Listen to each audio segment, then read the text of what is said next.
الحمد لله رب العالمين قيوم السماوات والأرض إله الأولين والآخرين وأشهد أن لا إله إلا الله وحده لا شريك له وأشهد أن محمدا عبده ورسوله صلى الله وسلم عليه وعلى آله وأصحابه أجمعين أما بعد. Mes très chers frères, mes très chères sœurs, Hafizakumullah. Après avoir loué Allah subhanahu wa ta'ala, Seigneur des cieux et de la terre, Créateur de toutes choses, notre Maître absolu, après avoir proclamé que rien ni personne n'est en droit d'être adoré, si ce n'est Allah subhanahu wa ta'ala, et que son messager et fidèle serviteur, le prophète Mohammed alayhi salatu wassalam, est notre modèle, celui que l'on suit, eh bien on entre directement dans le vif du sujet.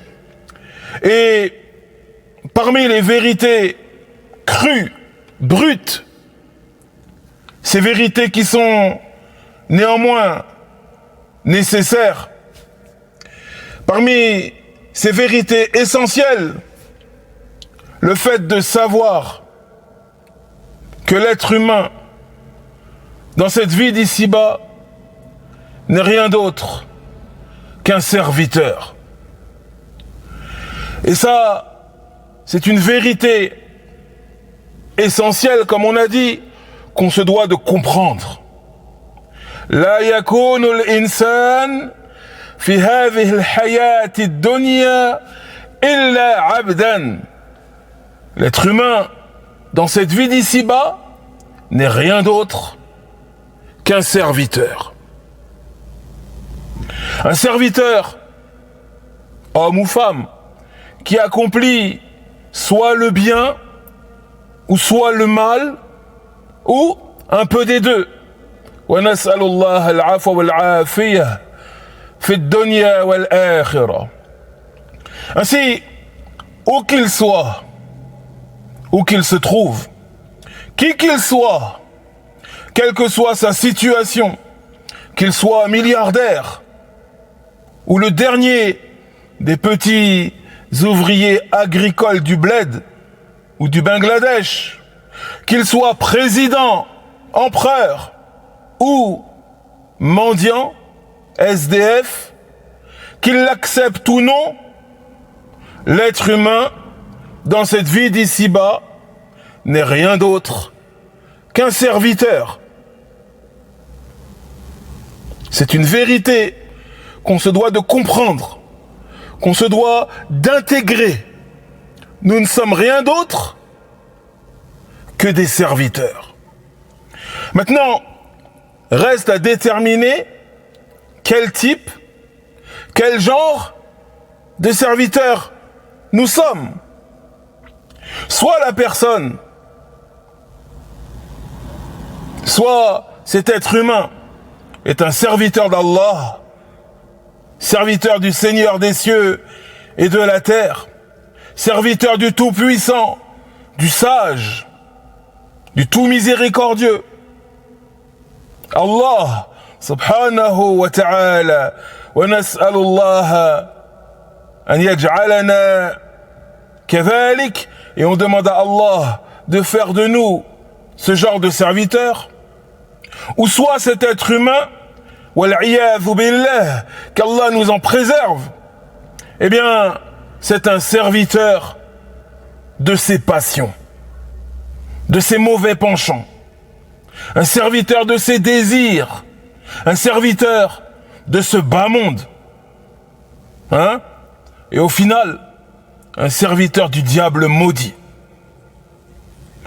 Ainsi, mes très chers frères, mes très chères sœurs, l'être humain, où qu'il soit, qui qu'il soit, quelle que soit sa situation, qu'il l'accepte ou non, qu'il en ait conscience ou qu'il l'ignore, l'être humain est un serviteur.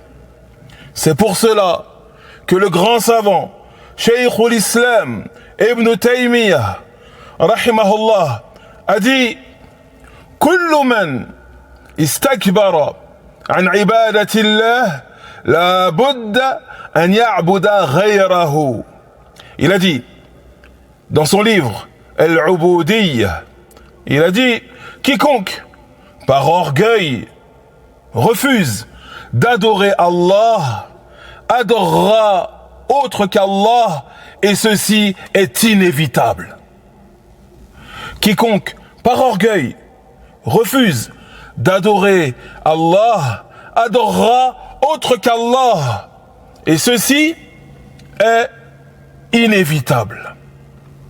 Et le mot adorer ici, ce qui est voulu par l'adoration ici, dans la parole d'Ibn Taymiyyah, rahimahullah, ce n'est pas seulement le fait de se prosterner, le fait de jeûner, le fait de donner l'aumône, le fait de lire, de réciter le noble Coran.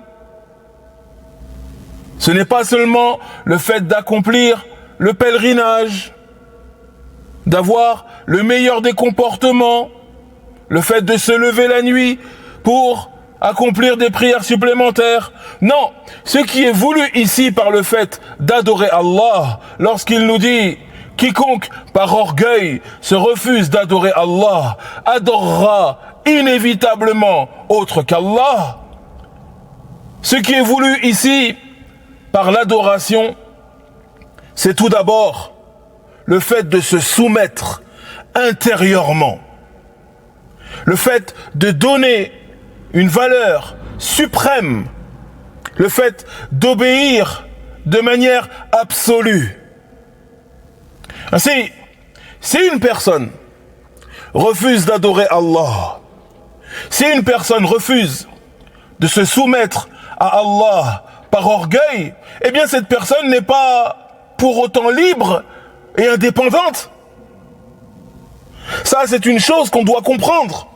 La personne qui dit « Moi, je n'adore rien, moi, je ne crois en rien, moi, je suis, wal'iyadhu billah, qu'Allah nous en préserve, nous ainsi que nos proches. » La personne qui va dire « Moi, je suis athée, wal'iyadhu billah », ce n'est pas parce qu'elle dit cette parole, ce n'est pas parce qu'elle vit ainsi que cette personne est libre et indépendante. Cette personne sera dominée par autre chose. Cette personne qui refuse de se soumettre à Allah, Seigneur des cieux et de la terre, eh bien, qu'elle le veuille ou non, elle va se soumettre à ses mauvais penchants. Elle va se soumettre à ses désirs. Elle va se soumettre à ses passions. Elle va se soumettre à cette dunya, ce bas monde, et tout ce qu'il contient comme déviance, comme égarement, comme ténèbres. Tu verras cette personne addicte à multiplier les relations charnelles intimes. Tu verras cette personne addicte à telle ou telle drogue. Tu verras cette personne addicte à ses désirs destructeurs, addicte à l'amour de l'argent, à la recherche du succès et de la célébrité, etc., etc. Cette personne qui refuse de se soumettre à Allah, cette personne qui refuse d'adorer Allah, eh bien, comme a dit Shaykhul Islam Ibn Taymiyyah, rahimahullah, cette personne, de manière inévitable, elle va se soumettre à autre qu'Allah. Elle va adorer autre qu'Allah. C'est pour cela qu'Ibn al-Qayyim, rahimahullah, a dit dans son livre Madarij al-Salikin, il a dit « Man raghiba an al-ta'ab lillah ubtuliya bit-ta'ab fi khidmati al-khalaiq wa la budda » Il a dit celui qui refuse de se fatiguer, d'endurer pour Allah, sera inévitablement éprouvé par le fait de se fatiguer pour autre qu'Allah, par le fait de se fatiguer pour les créatures. La personne refuse de se fatiguer dans l'adoration d'Allah, alors qu'elle sache qu'elle sera fatiguée par cette dunya. Elle sera assaillie par des soucis, par des problèmes multiples, par des angoisses, des frustrations dans cette vie d'ici-bas.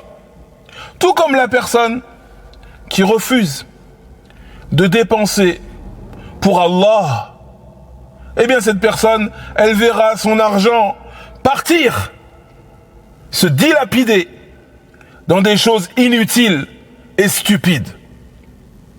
Celui, mes très chers frères, mes très chères sœurs, et c'est la chose qu'on se doit de comprendre, celui ou celle qui refuse de se soumettre à Allah, Seigneur des cieux et de la terre, qui refuse de se soumettre à la législation d'Allah, subhanahu wa ta'ala, finira forcément par se soumettre à autre qu'Allah.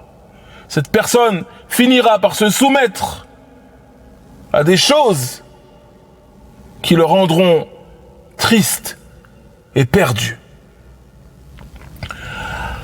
Et Allah subhanahu wa ta'ala nous dit dans le noble Coran: وَمَا خَلَقْتُ الْجِنَّ وَالْإِنسَ إِلَّا لِيَعْبُدُونِ.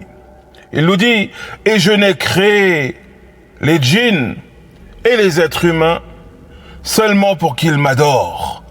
Allah subhanahu wa ta'ala dans la sourate Al-Dhariyat nous dit dans le verset 56: et je n'ai créé les djinns et les êtres humains seulement pour qu'ils m'adorent. Pour qu'ils m'adorent seul, sans rien m'associer. Ce que l'on comprend notamment de ce verset, mes très chers frères, mes très chères sœurs, c'est qu'il existe dans le cœur de chaque être humain un vide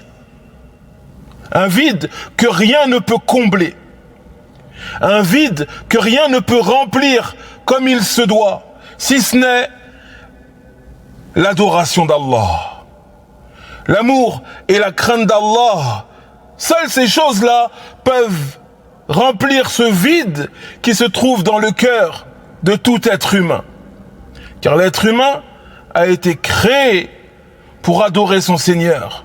Le cœur de l'être humain a été créé pour être un cœur rempli d'adoration, rempli de crainte d'Allah, rempli d'amour pour Allah, rempli d'espoir en Allah. Et si ces choses sont absentes du cœur de l'être humain, eh bien ce vide, ce triste vide présent dans le cœur de cet être humain sera squatté. Il sera occupé par du faux et de l'égarement. D'où la douleur que ressentent les gens qui sont éloignés de leur Seigneur et de l'adoration de leur Seigneur. Et on a vu dans quel état, lorsqu'il y a des squatteurs dans un appartement, des personnes qui squattent un appartement, des personnes qui n'ont pas de pudeur, qui n'ont pas d'hygiène, qui n'ont pas de manière. On a vu comment ils laissent l'appartement qu'ils ont squatté. L'appartement, il est délabré. Eh bien, il en est de même pour le cœur de cet être humain dont le cœur est vide de l'adoration d'Allah. Son cœur finit par être délabré, saccagé par ses passions destructrices, ses mauvais penchants, ses égarements qui vont occuper son cœur. Wa nas'alullah al-'afwa wal-'afiyah fi ad-dunya wal-akhirah. Et regardez la parole d'Allah subhanahu wa ta'ala. Il nous dit dans la sourate Al-Jathiyah, verset 23, Afara'ayta man ittakhadha ilahahu hawahu. Il nous dit, as-tu vu celui qui a fait de sa passion, de ses désirs, de ses mauvais penchants, sa propre divinité? As-tu vu celui qui a fait de sa passion, de ses désirs, de ses mauvais penchants, sa propre divinité? Afara'ayta man ittakhadha ilahahu hawa. As-tu vu celui qui a fait de sa passion, de ses désirs, de ses mauvais penchants, sa propre divinité? C'est-à-dire la personne qui va se soumettre à ses égarements de manière absolue. Elle a fait de ses égarements, ses désirs, ses mauvais penchants, sa passion, une divinité en s'y soumettant de manière absolue.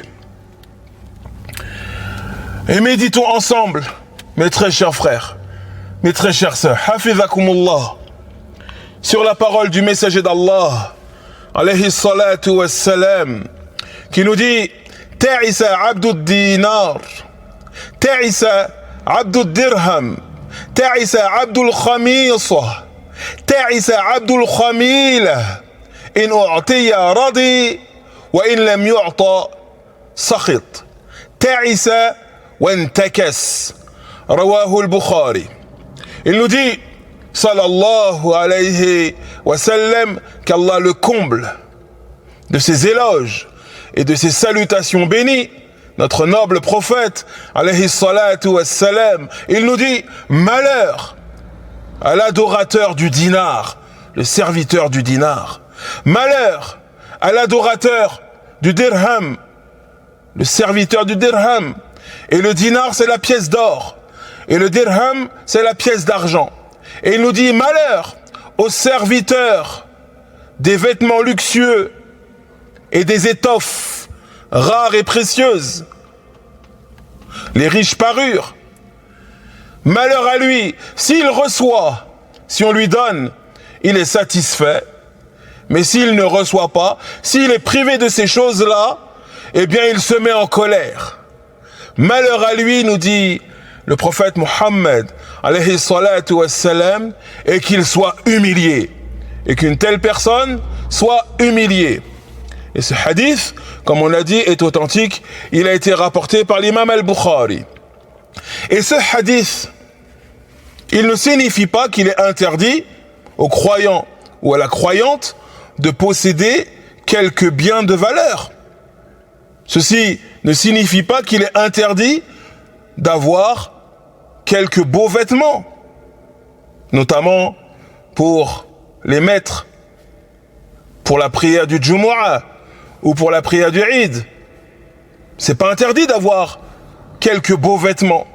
Mais ce qui est blâmable, ce qui est interdit, c'est que l'homme, l'être humain, devienne l'esclave de ces choses.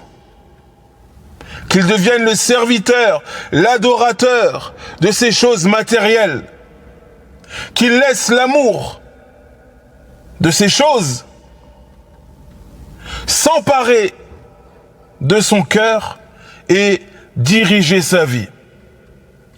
Et les personnes, en vérité, qui sont dans cet état, sont très nombreuses dans cette vie d'ici-bas.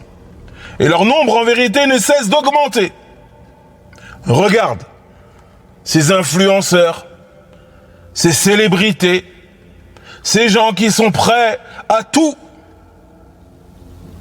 pour avoir des gens qui les aiment, qui les suivent. Ces gens qui sont prêts à tout pour de l'argent et de la renommée. Ils sont devenus des serviteurs, des adorateurs de l'argent, des serviteurs, des adorateurs de la renommée et du succès. Au point où certains, lorsqu'ils n'ont pas de succès ou de renommée, ou lorsqu'ils perdent un peu de succès ou de renommée, ils tombent malades. Et certains vont même plus loin que cela, en sautant la vie. Wal'iyadhu billah. Pourquoi ? parce qu'ils sont devenus des esclaves de ces choses-là. Et comme on a dit, l'être humain dans cette vie d'ici-bas, c'est un serviteur. Soit un serviteur d'Allah, ou soit un serviteur d'autre qu'Allah, un serviteur de ses passions, un serviteur de ses mauvais penchants, un serviteur de ses désirs, un serviteur de cette dunya, un serviteur de telle ou telle idéologie, un esclave de telle ou telle pensée ou telle croyance, wal'iyadhu billah, parmi les pensées et les croyances égarées. Et l'être humain, en vérité, comme a dit Ibn al-Qayyim rahimahullah, il ne goûte à la liberté, à l'épanouissement de son cœur que dans l'adoration d'Allah, que dans la soumission d'Allah. C'est pour cela qu'il nous dit dans son livre Madarij as-Salikin, il dit Fahrub min riq al-makhlouq ila ubudiyyati al-khaliq fa inna ubudiyyata Allah hiya aynul hurriya. Il nous dit fuis l'esclavage des gens pour rejoindre la servitude du Créateur, pour devenir un véritable adorateur d'Allah. Et il nous dit car dans l'adoration d'Allah, dans la servitude envers Allah, c'est là que se trouve la véritable liberté. En d'autres termes, consacre-toi à l'adoration d'Allah, à la mise en pratique des enseignements de son prophète et messager Muhammad sallallahu alayhi wa sallam, et là tu vas goûter à la véritable liberté. Tu seras libre vis-à-vis de ta propre personne. Ton corps fatigué voudra dormir, eh bien toi tu refuseras cela et tu diras non, je vais me lever durant la nuit et accomplir quelques prières. Et après, je vais peut-être me recoucher. Ton corps voudra manger et boire. Eh bien, tu diras non, c'est moi qui commande. Ce n'est pas mon corps qui commande. Bi'idhnillahi tabaraka wa ta'ala. Je vais jeûner telle ou telle journée. Tu seras libre vis-à-vis de ta propre fatigue, libre vis-à-vis de ta propre faim et ta propre soif, libre vis-à-vis de ta propre paresse, libre vis-à-vis de ton avarice. Tu auras envie de garder telle et telle somme d'argent dans ta poche, mais par amour pour Allah, tu donneras une petite somme pour la mosquée ou pour telle ou telle personne qui est dans le besoin, etc. Celui qui est, ou celle qui est dans l'adoration d'Allah, la personne qui se consacre à l'adoration du Seigneur des cieux et de la terre, le Créateur de toutes choses, c'est cette personne-là qui est véritablement libre. Tu es libre de la domination de cette société, libre de la domination des passions et des mauvais penchants, libre de l'attachement aux choses éphémères et périssables. Regarde, la plupart des gens, maintenant, ils se font des tatouages ou des piercings. Et ils ont l'impression, en faisant cela, eh bien d'être exceptionnels, d'être libres par rapport à la masse des gens. Alors que la plupart des gens font cela. Le croyant, lui, il sait que ce sont des choses qu'Allah n'agrée pas. Il sait que ce sont des choses qu'Allah a interdites. Eh bien, en suivant les ordres d'Allah, subhanahu wa ta'ala, ce croyant ou cette croyante, il est véritablement libre par rapport à tous les autres qui ont suivi la tendance, qui ont suivi la masse, qui ont suivi la mode. Le croyant ou la croyante, lui, il suit les ordres et les commandements d'Allah. Et en cela, il est véritablement libre. Ainsi, mes très chers frères, mes très chères sœurs, l'être humain, où qu'il soit, qui qu'il soit, homme ou femme, blanc, noir, jaune, rouge, qu'il soit africain, européen, indien, asiatique, arabe, l'être humain est un serviteur.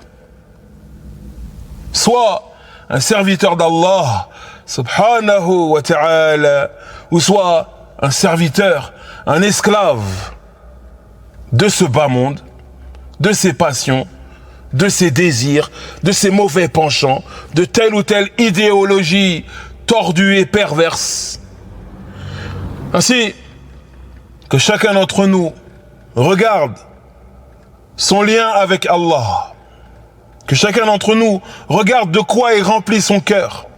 Est-ce que ce cœur est rempli d'amour pour Allah, d'espoir en Allah, de crainte d'Allah, oui ou non? Que chacun d'entre nous fasse un effort avec l'aide d'Allah subhanahu wa ta'ala sur ce cœur qui se trouve profondément ancré dans nos poitrines. فنسأل الله تبارك وتعالى بأسمائه الحسنى وصفاته العليا نسأله العفو والعافية في الدنيا والآخرة. هذا وصل اللهم على نبينا محمد وعلى آله وصحبه أجمعين والحمد لله رب العالمين.